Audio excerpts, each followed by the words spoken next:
Kemudian untuk yang auditori lebih cepat paham jika informasi dilakukan secara lisan. Ya, gampang diomongin gitu ya. Jadi kalau dijelaskan dia walaupun dia sambil melakukan sesuatu yang lain, tapi dia bisa mendengar dengan baik.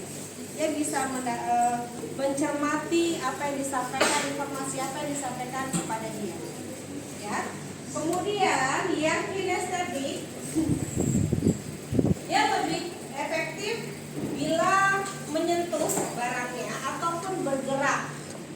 Contoh ini yang kinestetik biasanya orang-orang yang punya kemampuan di olahraga, tari, ataupun juga dia menyentuh barangnya ya. Seperti misalnya dia kalau tidak, ibu misalnya bergomong seperti ini, kalau dia tidak mencatat, itu dia tidak akan bisa ingat. Dia harus dicatat. Nah, ibu termasuk kinestetik juga. Jadi kalau misalnya ibu membaca, ibu nggak akan mungkin cuma ingat, nggak bisa ingat begitu saja. Yang ibu lakukan adalah setelah membaca, ibu akan merangkum lagi. Jadi ibu punya 2 tahap untuk bisa menghafal atau mempelajari sesuatu, ya. Karena ibu termasuk yang juga kinestetik. Nah, untuk strategi pembelajaran yang efektif, gunakan gambar, kemudian peta konsep, ya untuk yang visual ya. Buat gambar, kemudian video grafik atau bikin poster-poster gitu ya. Kemudian untuk yang auditory, gunakan diskusi, tanya jawab, presentasi. Nah, seperti itu. Sedangkan untuk yang kinestetik menggunakan pemahaman yang edukatif. Ya, yang edukatif itu yang lebih kepada kita menjelaskannya lebih rinci sambil dia mencatat lebih baik gitu ya. Kemudian juga ada simulasi, ada eksperimen. Jadi kalau misalnya kimia nggak cuma dia ngomong-ngomong gitu, tapi juga melakukan prakteknya gitu ya. Nah, untuk hal ini paham ya? Paham. Kemudian yang majemuk, potensi karir masa depan. Ini yang riaset. Berarti yang multiple intelligence yang di sini.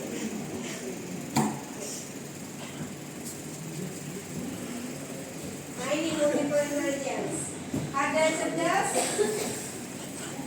verbal linguistik, ada cerdas logis matematik, kemudian cerdas interpersonal, ya. Ini yang multiple intelligence. Nah, apa itu intelligence atau kecerdasan? Disebut kecerdasan jika perilaku berulang, kemudian kreativitasnya ada muncul gitu ya. Kemudian kok adanya pemecahan masalah. Oke, ini ada yang tahu ini siapa? Benjamin ini siapa? Profesor Presiden kita ya. Nah, dia juga seorang ilmuwan. Dia juga seorang ilmuwan yang mana dia mempunyai kemampuan untuk mendesain pesawat dan mesin pesawat. Ya, keren kan? Nah, dia punya kecerdasan majemuk, gak cuma kinestetik. Ya, dia punya kemampuan majemuk mungkin dan juga IQ-nya juga bagus ya. Sehingga dia bisa mengembangkan beberapa hal. Nah, apa itu intelligence atau kecerdasan? Disebut kecerdasan jika perilaku berulang, kemudian kreativitasnya ada muncul gitu ya. Kemudian kok adanya pemecahan masalah. Nah, di sini ada, kita pernah kemarin membuat assessment tentang gaya belajar, ya kan? Nah, sekarang kita lakukan lagi. Silakan dibuka laptopnya. Kita buka laptopnya. Buka laptopnya. Silakan mengisi akun pintar dong. Ibu pintar, ambil yang tes kemampuan ya.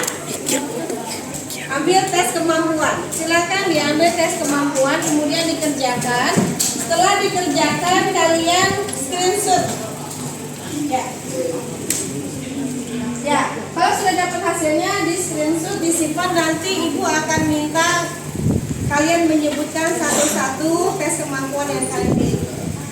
Dan ibu akan catat di bagian asesmen. Oke, silakan.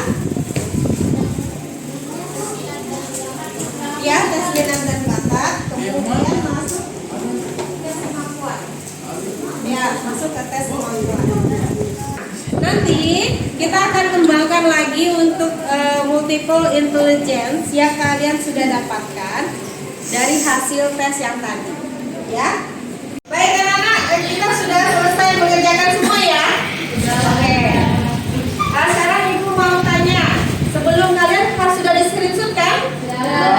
Screenshot nanti kita akan data kalian siapa yang dapatnya musikal, siapa yang dapat itu personal. Tapi sebelumnya ibu mau tanya dulu, siapa yang personal dapat hasilnya? Angkat tangan. Oke. Yang musikal, angkat tangan. Yang art. Oke, musikal sering sama. Kemudian yang kinestetik ada? Kinestetik? Oke. Baik anak-anak, setelah itu kalian simpan, nanti ibu akan data untuk asesmen ibu ya. Oke, kita lanjut materi kita.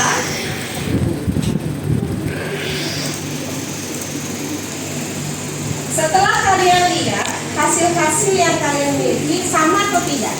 Beda-beda ya kan? Beda-beda.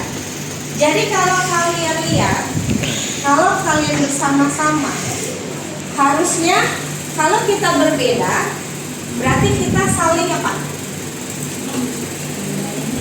Saling bantu, saling melengkapi. Seperti contohnya kita waktu stage, ada yang pintar nari, ada yang tidak bisa nari, ya nggak? Tapi bisa band. Ada yang kemarin yang stage ikut band? Ibrahim. Ya, Ibrahim ikut band. Kemudian ada yang menari semuanya ikut? Ada yang ikut. Yang band tidak ikut nari ya?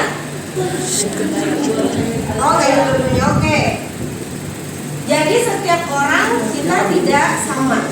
Kita memiliki potensi masing-masing, dan itu adalah hal yang harus kita pahami ya. Kalau misalnya dia tidak bisa menari, bukan berarti dia tidak bisa menari karena dia tidak mau, tapi karena kondisinya tidak bisa menari, maka kita harus pahami. Tapi kalau dia sebenarnya dia bisa menari, hanya dia tidak mau, itu pun sebenarnya harus dihormati, tapi kita pendekatan. Jadi waktu set kemarin semuanya menari jadi satu ya.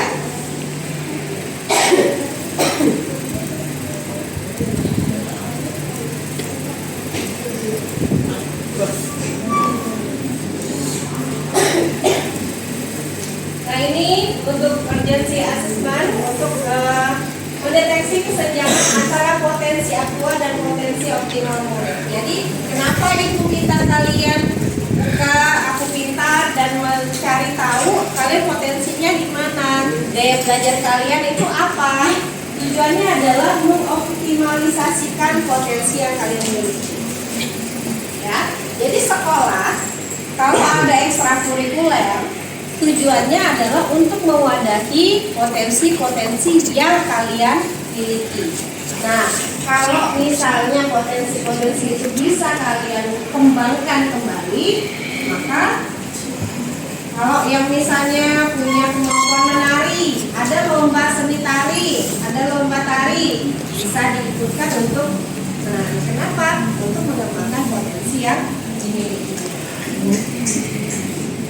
Kemudian untuk tesnya ini ada tes hafalan riasek, kemudian multiple intelligence dan gaya belajar. Untuk tes hafalan riasek itu kelas 7 ibu belum berikan, biasanya ibu berikan ke kelas 9 karena untuk untuk melihat minat bakatnya dan juga penjurusannya. kuliah ya. Kalau kalian mungkin cukup ke multiple intelligence dulu. Oke. Nah, apa itu intelligence atau kecerdasan? Disebut kecerdasan jika perilaku berulang, kemudian kreativitasnya ada muncul gitu ya. Kemudian kok adanya pemecahan masalah. Baik, di sini ada gambar. Nah, menurut kalian apa arti dari gambar ini? For a fair selection, everybody has to take time and exam. Please climb that tree. Coba kira-kira di sini ada binatang monyet, ada penguin, ada gajah, ada ikan di dalam akuarium, ada anjing laut, kemudian ada serigala. Kira-kira dengan tes mereka naik pohon, binatang apa yang paling memiliki kecerdasan itu? Monyet. Nah, kira-kira penguin, gajah, ikan, anjing laut, dan serigala, kira-kira bisa dia naik ke pohon? Penguin bisa? Gajah bisa? Ikan bisa? Anjing laut bisa? Serigala? Dari cerita ini menurut kalian gimana? Setiap anak mempunyai bakat masing-masing. Oke, coba diulang lagi di videoin. Ngomongnya yang jelas. Kesana dulu. Di videoin dia. Ngomongnya yang jelas, ulang lagi. Setiap anak mempunyai bakat masing-masing. Oke, benar. Setiap anak. Ya, baik. Benar ya. Beri tepuk tangan dulu.